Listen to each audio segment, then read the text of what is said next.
Welcome back to Coaches Exploring Clarity. This week, we're going to be looking at Chapter 19, Do Nothing, and we have another special guest, Morag Shaw. Morag's a fellow student of Jamie Smart's, and we're happy to have her here with us today. So welcome, Morag.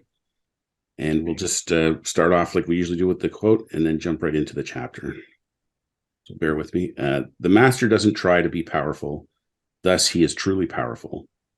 The ordinary man keeps reaching for power, thus he never has enough. The master does nothing, yet he leaves nothing undone. The ordinary man is always doing things, yet many more are left undone. Lao Tzu, philosopher.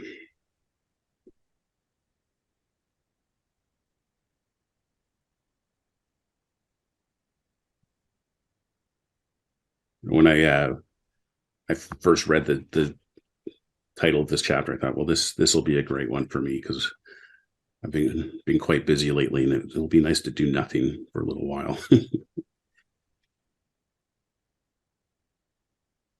Well, for me, when you put the invite out to come and join at various conversations, I did actually specially select this chapter because when I flicked through the chapter headings that were remaining that you still had to do, this was the one that jumped out at me to be the one that I felt most relevant for me currently and maybe throughout my whole life.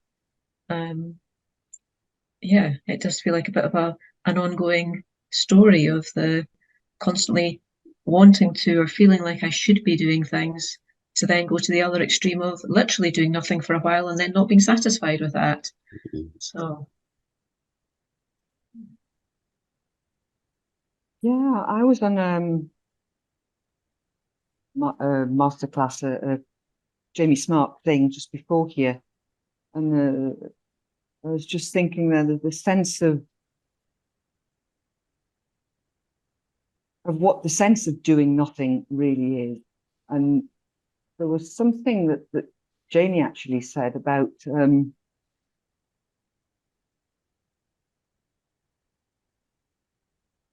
I'm just trying to put myself back in the picture because once again it was a feeling that I got rather than the words.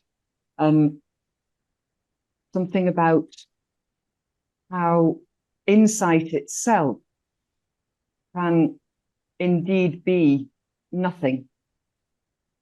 It's just something there that because sometimes we hear the word like insight and you think, oh, well, I need one of those. So off we go looking for an insight. But indeed, there's something about an insight that has a kind of nothing aspect to it. And the other side I'm seeing of like an insight with nothing can be extraordinarily powerful, but how sometimes a nothing can be extraordinarily terrifying if you don't know what nothing is about. For me, the idea of doing nothing implies that nothing will happen, and that's kind of frightening. Mm-hmm. Let's say until you take the concept of doing nothing further.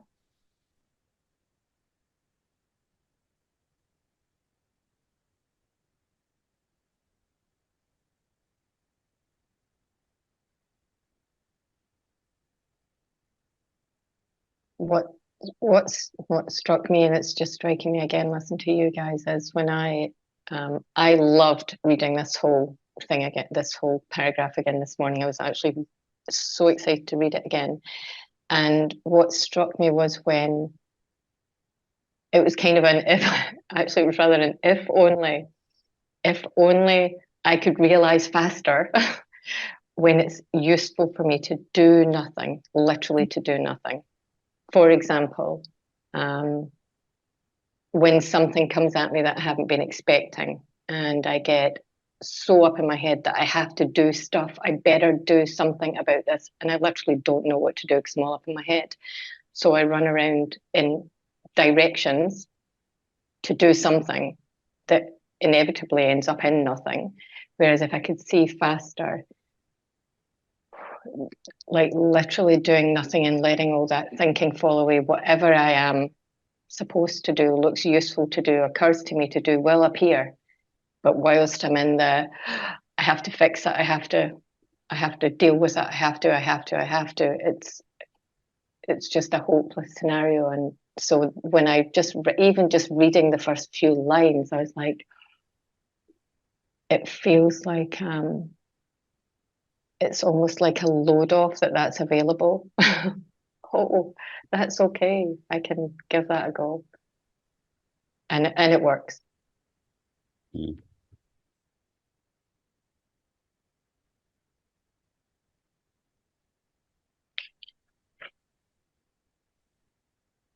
The whole idea of doing nothing, it reminds me of the something from William Whitecloud, one of his, I can't remember if it's rules or laws of, laws of natural success, whatever it is, where he talks about there's never anything to do, but always action to be taken, or never anything to be done, but always action to take. And it feels so true to me. And I have an example of like where this really showed up for me was how I first got into coaching. And I didn't know, I was changing career. I knew I was changing career, but I didn't know what it was I wanted to do. And almost randomly in a conversation with a friend talking about some other stuff, the subject of coaching came up, and my friend made a comment of, do you know something, Morag, you'd make a very good coach. And I had an instant connection with that. So not an intellectual, oh, do you think that's right? And trying to sort of figure it out. I just knew in that moment that it was the right thing for me to do.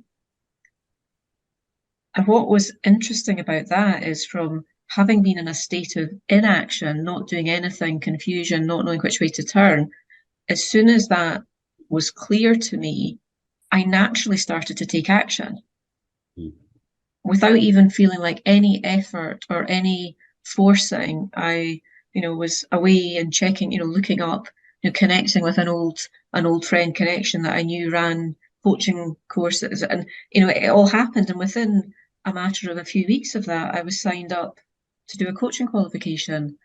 And I also made a decision to, an opportunity came up to go back to doing some contract engineering work in the meantime, which previously I dismissed, going, I can't do that. I don't want to go back to doing my old stuff. But it suddenly felt like the right thing to do, given my decision to study coaching. And I can probably think of more examples, but it's funny when you sort of think about those examples of where the action follows naturally and effortlessly from that point of insight or wisdom, instead of feeling like you're trying to force it and make it happen.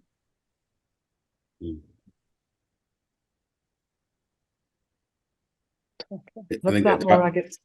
Go ahead. Go ahead, Greg. Sorry. You go ahead. I'm just going to tag on from Morag, because it's actually speaking to what Jamie says, straight after, still on the first page, 201. The question, he says, what's the right direction? And how do you know when you're pointed in that direction? Well, Morag's kind of answered that, really, yeah, cool. Yeah. And right above that, I'd highlighted, this was weird to me how Jamie started the chapter with his usual quote, and then right after it was another quote. And this one was by Sid Banks, which is point yourself in the right direction and do nothing. And while Morag was telling her story there, I had this vivid image of kind of being in a stream, and if you just let yourself go and let the current of the stream carry you, it's effortless. Yet the opposite, and that's the doing nothing. Like you're traveling great distances, but with minimal effort, versus when you're fighting the current and you're going against it or trying to stay in one place. And to me, a lot of my doing something is fighting the current, not flowing with wisdom and so on. So anyway, yeah, that was interesting how that image just kind of popped into my head. Mm. Love That's that a beautiful analogy. Which I suppose might be a good metaphor for this distinction on 202, which is the misguided action versus the inspired action.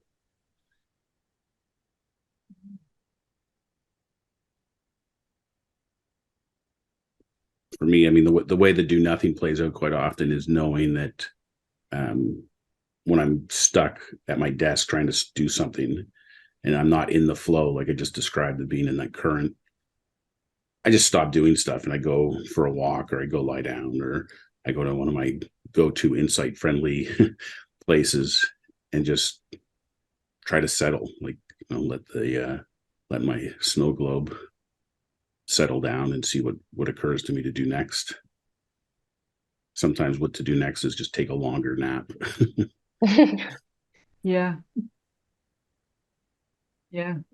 Yeah. There's something about the concept that we seem to sort of have grown up with the idea that we always have to do something. Mm-hmm. Even if that something is rest, we're still like doing the rest rather than being the rest, if you like, I guess. But it's so hardwired that, immediately the as we wake up in the morning, it's like, well, what am I going to do now? And it's always, the verb is always an active verb. Do it, do. And it's an interesting, if you like, even grammatically, if you like, or linguistically, like, how the hell do you do, which is an active verb, nothing, that's kind of weird.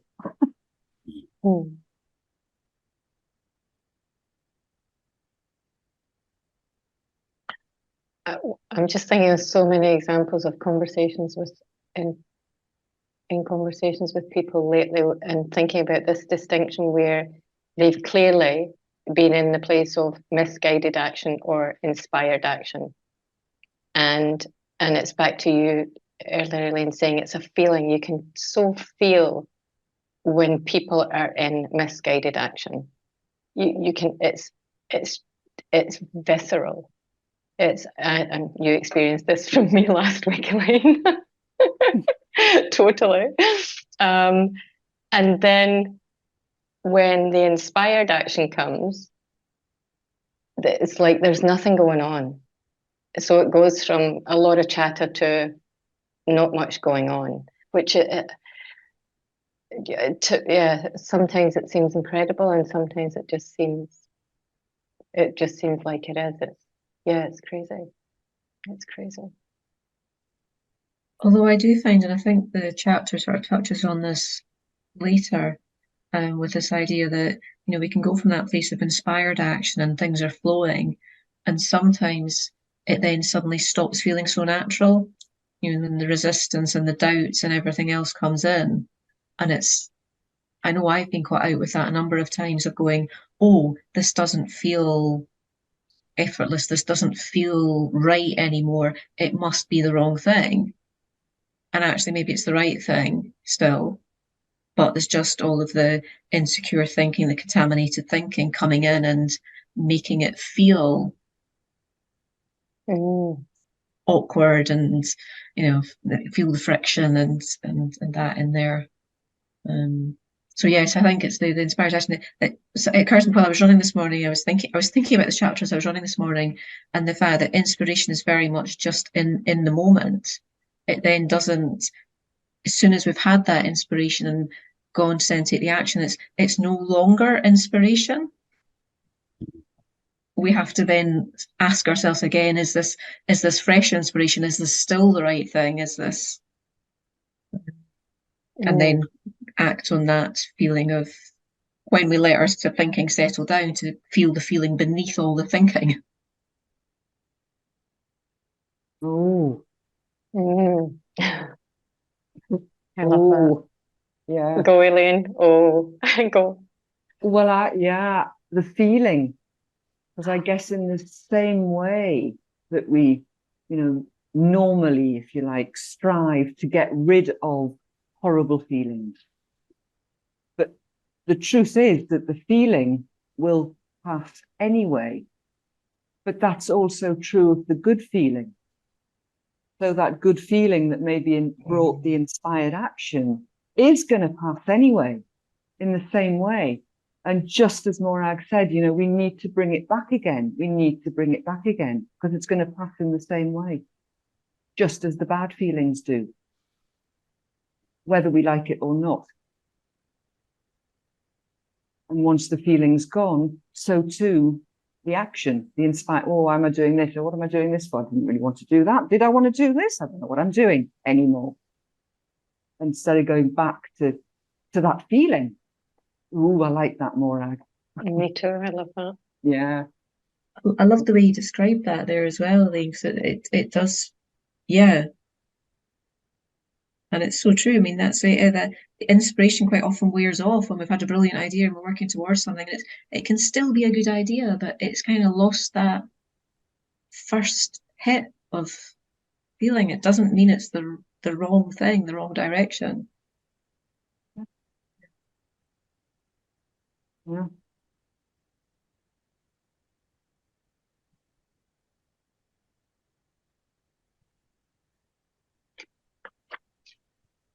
And so many times again, it brings me right back to awareness every time. That perhaps the missing key to every single thing is at any moment in time, if we're aware, and in this case, it's to be aware that the only thing you can ever feel are thoughts in the moment. The only thing you can ever experience are your thoughts in the moment. And once we become aware of that, I think I mentioned this in somewhere else. It's the being aware that you are aware, and that it's there that you've got it nailed.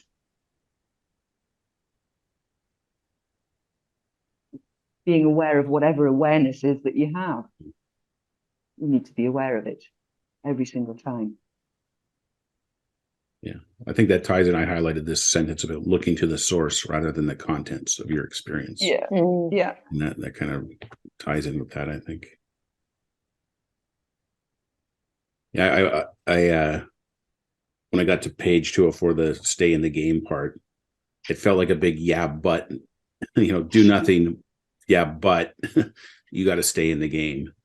I've had this kind of personal philosophy for a long time that stemmed from my career of something is better than nothing. Like I've always been hard pressed to come up with a scenario where nothing was better than something. And then here comes this chapter of do nothing. So I was like questioning that at the beginning of the chapter, like, oh shit, maybe my philosophy of something is better than nothing, maybe now is time to throw that out. And then I get to stay in the game. I'm like, oh, this is where the do something, something is better than nothing kind of comes back. And just the whole notion in this part about staying in the game is so important, because that's when the inspiration will show up while you're in the game. Like you need to be in the game to have an opportunity at that inspiration. And I know for myself, like probably couldn't count this high how many days I went into my job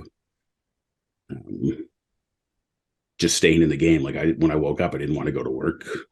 When I was in the car on the way, I didn't want to go. And then I got to my desk and started hammering through emails and whatever. And then something would come along that gave me that spark of inspiration. And, for the most part, I'd end up having a good day at work, like productive and inspired, and solving a problem that previously looked unsolvable, whatever it was. But there's something about, and I think that for me anyway, transitioning from a job or a career where you just, it's kind of not negotiable that you have to show up for work every day. And now running my own business, like I can not show up anytime I want. Like I'm at home by myself. No one's gonna even know, but I stay in the game and I show up every day and try to inch my business forward.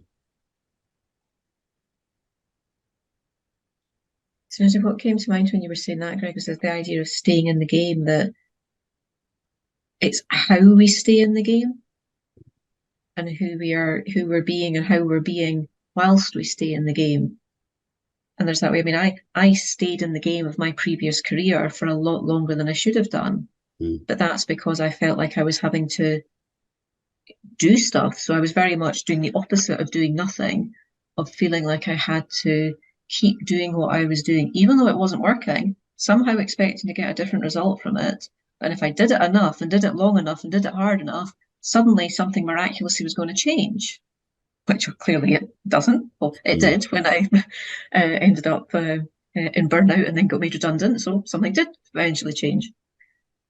But I do wonder as to how much if I could have stayed in the game in my previous career, but with this understanding, whether either things would have gone very differently, or whether I'd have reached a clear decision point and been able to just go, do you know something? This isn't right for me. I'm out here. And it just would have been a lot clearer instead of almost like staying in the game because I was being forced to stay on the pitch instead of staying in the game because I was enjoying playing it. Mm.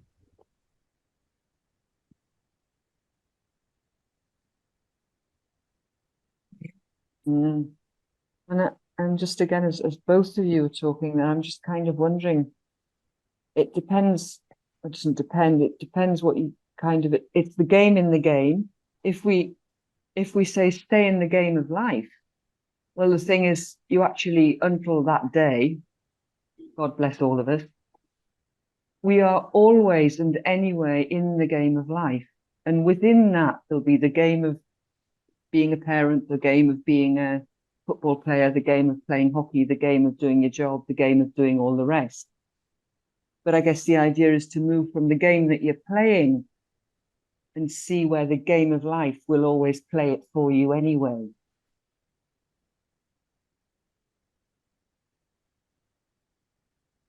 So I guess a little bit like, you know, how you read that, the game, what's the game? Elaine, you said that it just took me straight back to Greg's being in the stream, the flow of life. Yeah.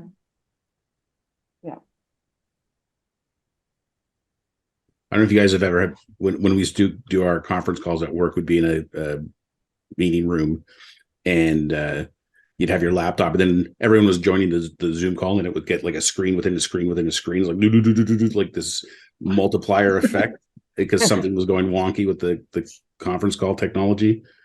Yeah.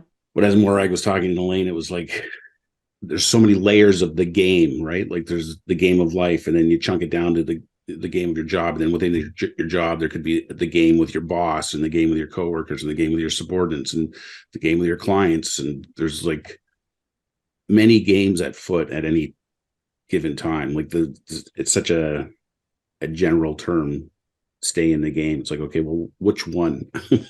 Yeah. And I think that's to your point, Elaine, the game of life is the one. And that there's actually no staying and you know, until you've gone, you're in it anyway. Mm. Yeah, there's nowhere else. We might as well be flowing down that stream instead of fighting against it. Exactly, which is what we do. Probably, you know, you making leverage of all the other games we play.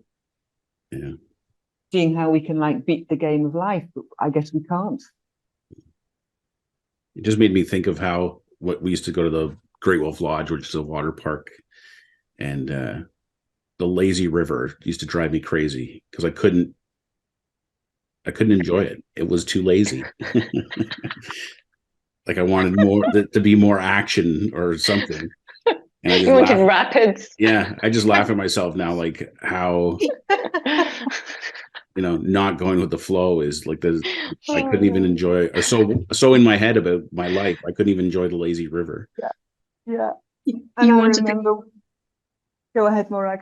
I was going to say, Greg wanted the kamikaze slide. Yeah. That's from a water park we went to a couple of years ago. There was my family kind of split into Team Lazy River and Team Kamikaze.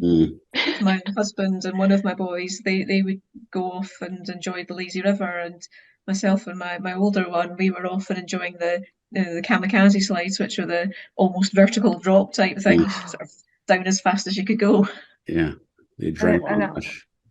Yeah, and I'm laughing because I've done all of those kamikaze as well. And I remember my husband at the time said, "Oh, you know, great, you did that. Do you want to do it again?" No.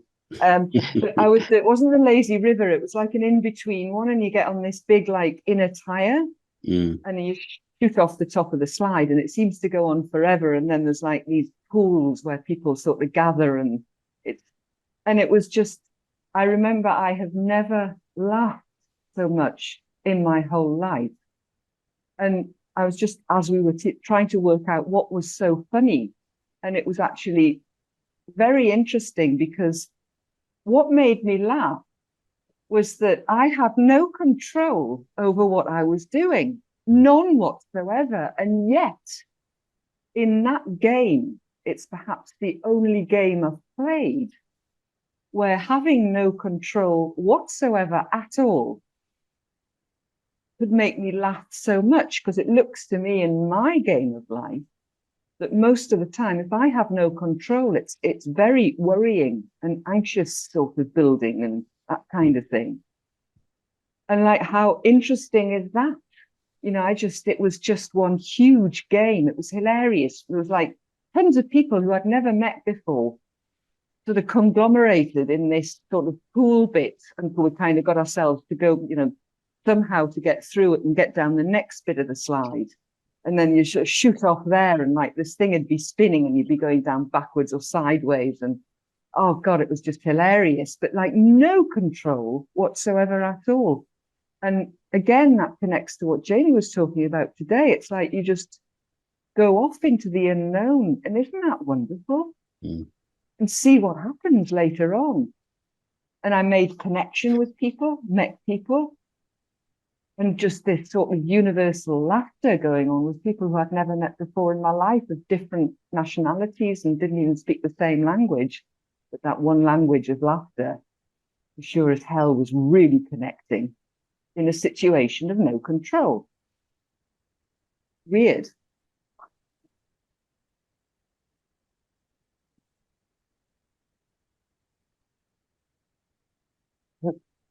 Mm.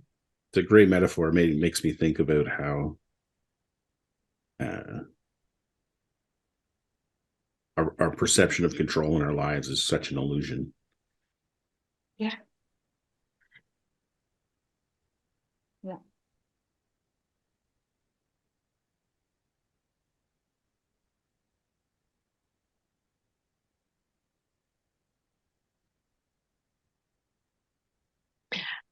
Even to take that a step further and say how our perception of a need for control is such an illusion. I mean, that in and of itself is.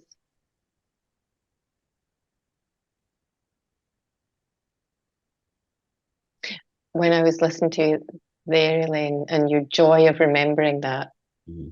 was that clearly there was no space in that time where any contaminated thinking could get in. It just wasn't possible.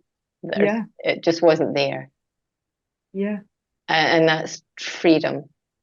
Yeah, exactly. And that takes me, you know, to the page 205, where at the top, you know, sometimes the right thing to do is to take, sometimes the right thing to do is stop and take a rest. Sometimes the right thing to do is wait for further guidance.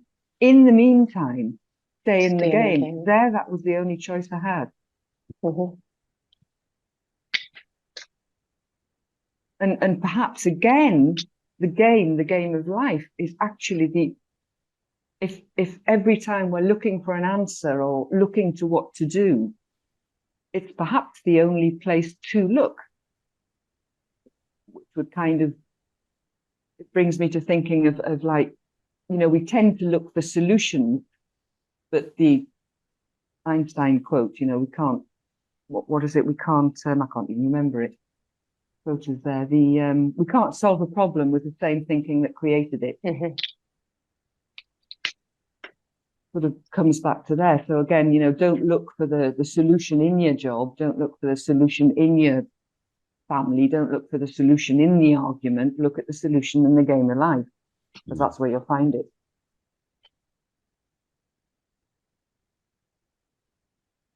Which will be, you know, creative and inspiring again.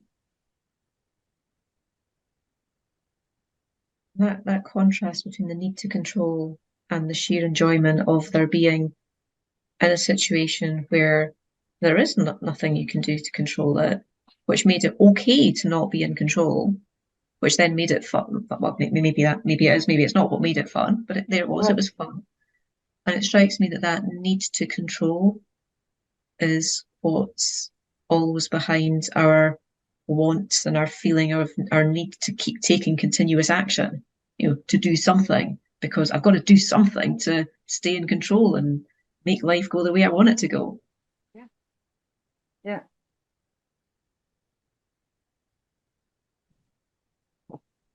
Yeah.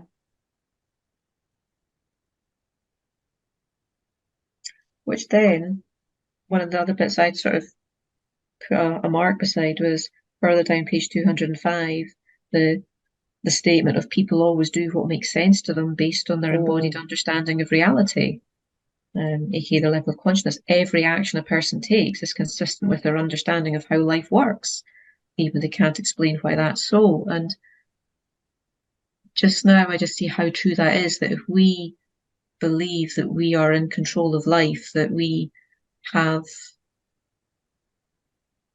I always forget that word for it, agent, if we have full agency in it, then we will go into the feel that we need to keep doing something, even if it's coming, there's no inspiration coming through at that point. Makes sense to me now. Yeah.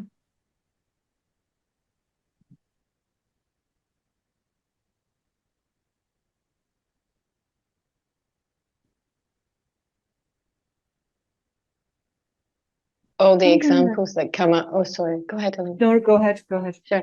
No, all the examples that come up after that.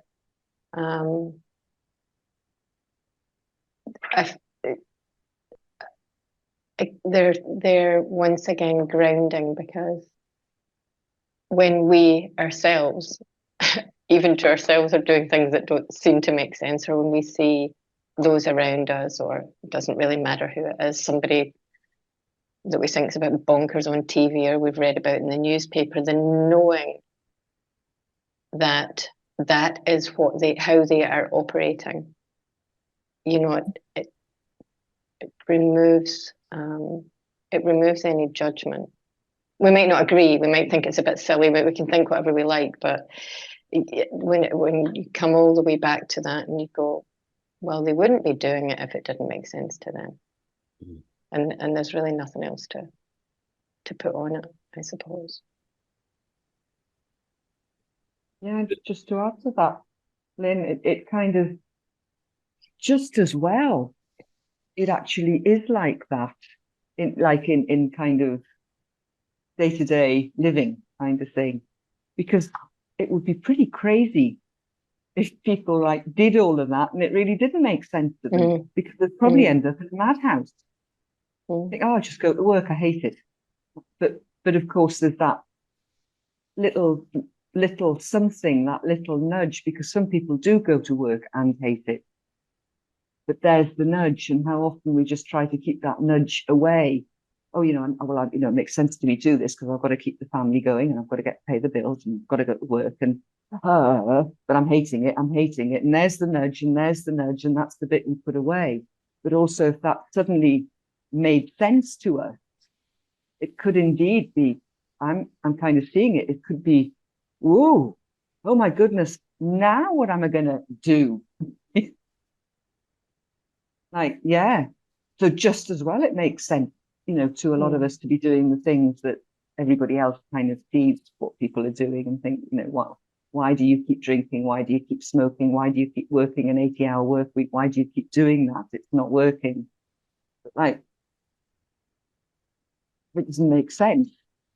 Then it's sort of a tipping point. I could see a tipping point of going absolutely crazy. It's to make sense. Well, of course it doesn't. Until it doesn't. Yeah. This morning I met with someone who I have only ever seen in passing and say hello. I actually know her son through a different area, and we had a coffee for the first time, and she shared with me her story that made sense to her for, I don't know how many years, 34 years or something. And it wasn't a pretty story. And it made sense to her until it didn't.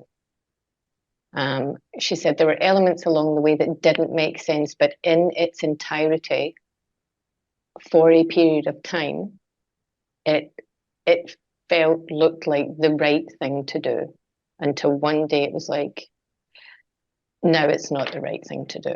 and there was a major shift, and that's it. It's, yeah, she was doing what made sense, and we all do until it doesn't.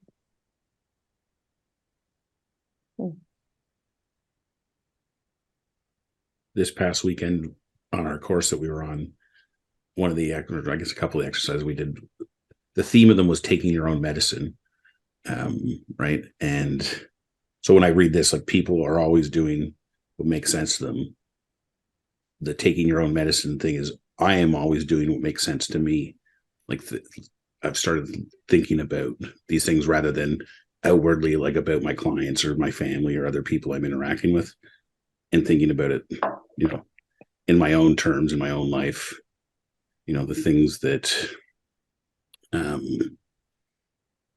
I'd like to change or work on or whatever, that, oh, I'm, you know, there's truth to this, like, in some way, shape, or form, the way I am is making sense to me. Otherwise I wouldn't be doing it. And it's kind of, I don't know, Jamie uses the phrase WD-40, you know, it feels like I've just put a little WD-40 on that spot and it's now starting to loosen up a little bit. And there's the notion of, like, it makes sense until it doesn't. I've seen this with my clients too. Like, it's almost like pulling at a thread, right? Like, it doesn't take a lot to change what makes sense, right? It can be something very small, and it just starts unraveling that whole world for them that made sense up until that I tugged on that thread or pointed them to that thread, and they tugged on it themselves. Yeah, Absolutely with you on that one, Greg. absolutely. Because that's something I've been playing with myself recently as well, is when I've either been doing stuff or not doing stuff that I think I want to or should be doing. And whenever I start to get a bit sort of frustrated or annoyed with myself for why am I doing these things or not doing these things or being this way, is that idea comes back to me. I go, well, if I believe this to be true, which I do, then what must I believe to be doing what I'm doing, or not doing what I'm doing? You know what I mean? And I found it really quite helpful to, in terms of, I guess it's allowed me to be kinder to myself, because it's just like, okay, that's just how it is at the moment, which then lets things settle, which then makes it more likely for that little edge of that thread that you described to appear, to allow it to get pulled.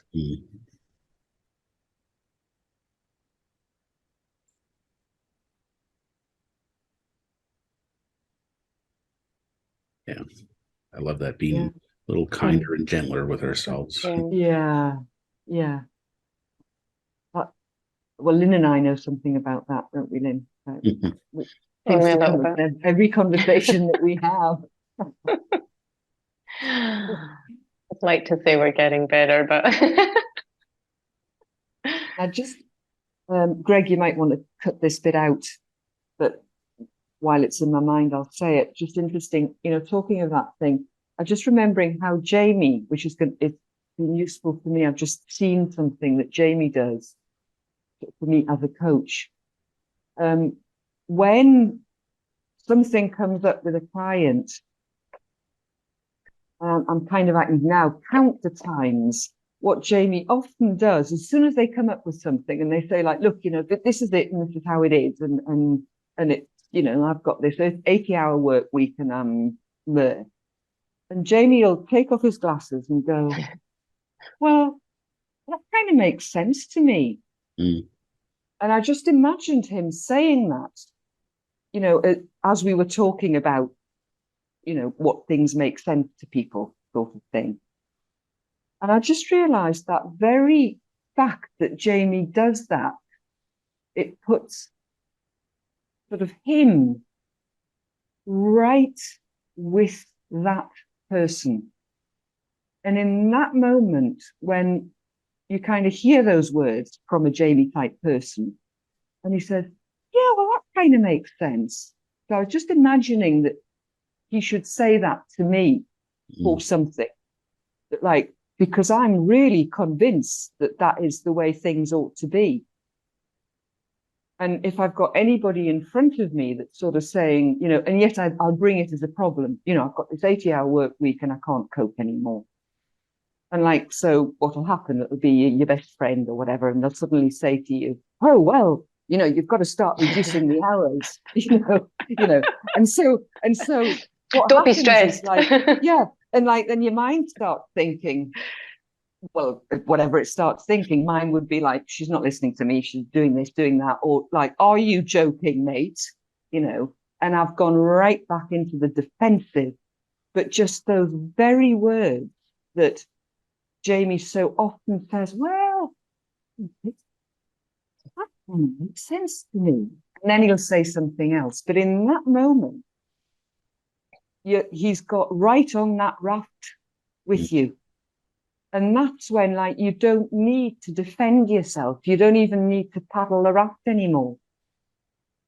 That's that. And I'm kind of thinking that if I can help clients as well in that way, just in that split second, when you become willing to step down from your own ego. And I just seen that there. And that's when it happens with Jamie. Just seen that. So you can cut that bit out, Greg, put that out in there. So, yeah. Wow. Thank you.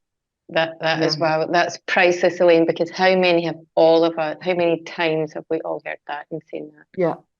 So many times. Yeah.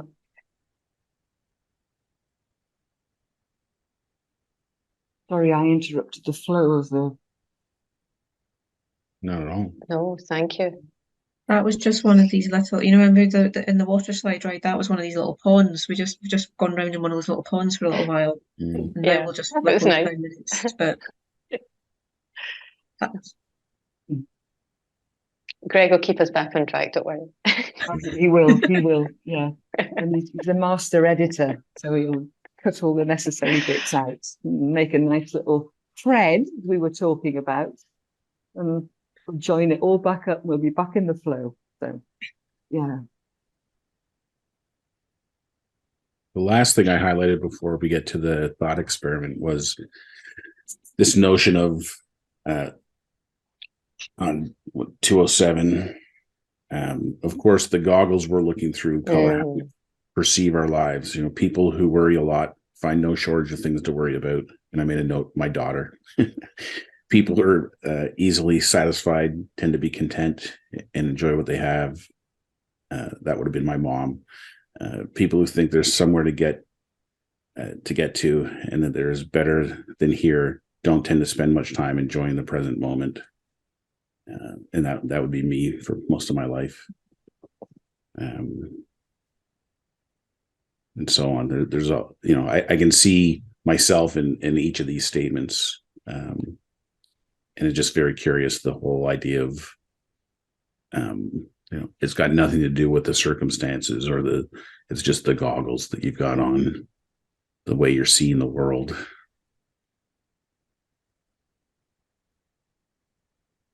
And again, to me, it goes back to this, you know, being a little kinder and gentler with ourselves, not judging. Kind of to Elaine with you just described oh yeah, that makes sense. It's just that total drop of any judgment. It's the 100% acceptance of, oh yeah, if I was in your circumstance, if I was wearing your goggles, if I was living in your world, I'd be doing the exact same thing. Yeah, I'd be feeling like that. And it's a beautiful place to start out from, you know, and you can only start from there, from where you're at. Yeah. Well, that makes sense.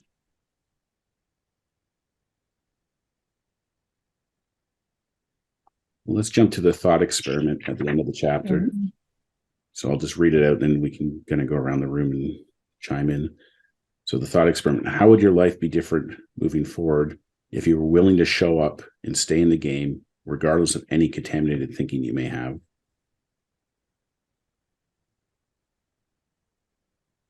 I have so much to say about that. We've only got 6 minutes.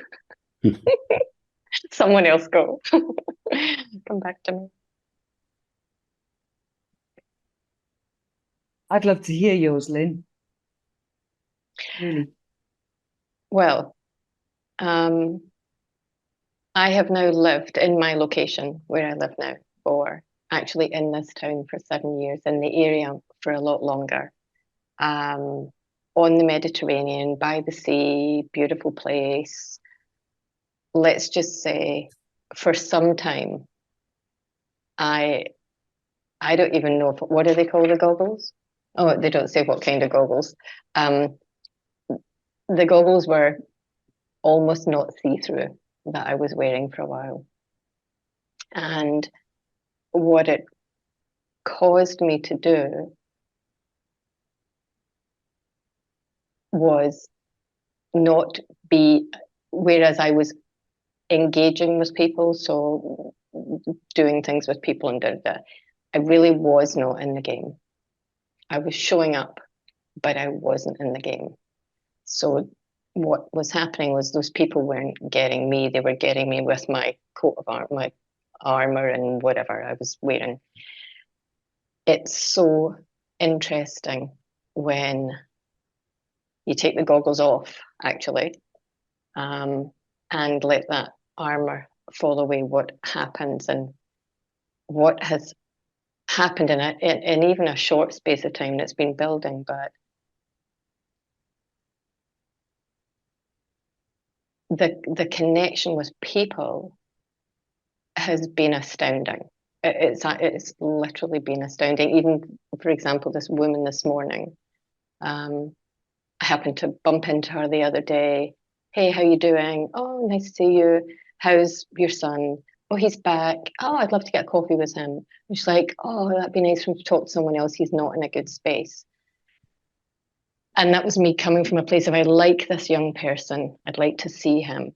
In the past, with my armor, since I don't know the woman, I might have been buds in, morning, head down, just keep going. But I'm having a moment actually.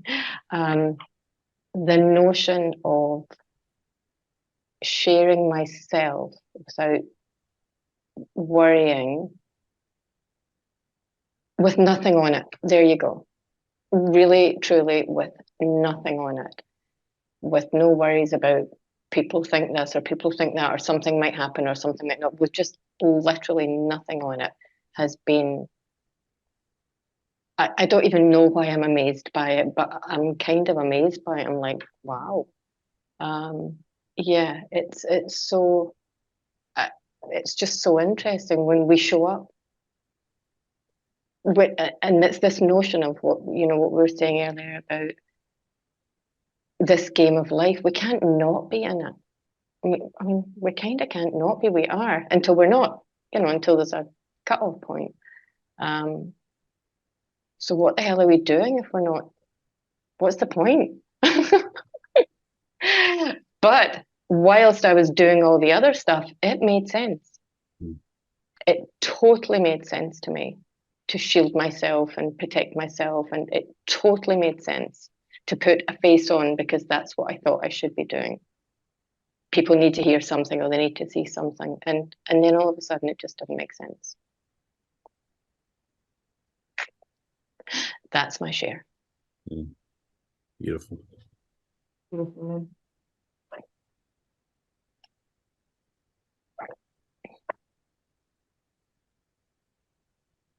Very little I can add to that, except to say my life already is different because I'm willing now to show up and stay in the game, regardless of any contaminating thinking.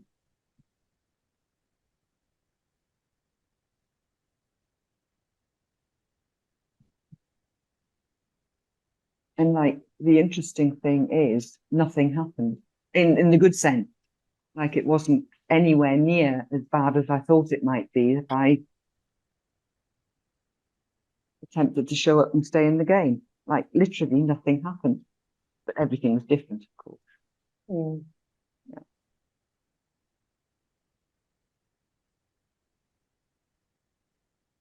When I read that thought experiment before, like in preparation for coming on this call, it answered something for me because, as you guys know, I was talking about the idea of everyday adventures, over the weekend, and not really sort of put that out there yet because I was still unsure about what it meant. And I read the thought experiment and went, "That's what I mean by everyday adventures." It's exactly that, of just when something comes up that when I get that idea of, oh, I'd like to do that, or oh, why don't I, as someone's name pops to mind that I'd like to call or message, my old way of being would be to talk myself out of it. Mm. But if I follow that thought experiment and make, the everyday adventures for me would be to go with the initial thought. If someone pops into my head that I'd like to get in touch with, to just do it, to show up and stay in the game. And yeah, to sort of practice being with the contaminated thinking and just ignoring it and knowing it will go away, knowing that it doesn't mean anything. So thank you for this and actually taking me to actually consider that thought experiment, because it's answered a very important question for me. Fabulous. Awesome. Yeah, for me, I'm stuck in this image of flowing down the current and just clocking, realizing like these moments when I'm hanging on to a branch or something and just going like, I can just let go and get back into flow. And then inevitably I'll grab another branch and won't realize it for a period of time. But when I do realize it, I can just let go of that one too and just keep going. So that's kind of my takeaway today, is just noticing when I'm holding on to the branch and that it's okay to let it go. Mm. Yeah. Well, I know I've said this 18 previous times, but I really had a lot of fun today. This was our favorite. Yeah. Every week we say this is the best one. So It's like guys. Sid Banks and his cup of tea. It's always the best cup of tea ever. Exactly. It's best cup of tea. Absolutely. Thanks so much for a great conversation. Thank you. Thanks for joining us, Morag. Thanks, guys. Thanks. Morag, yeah. Thank you.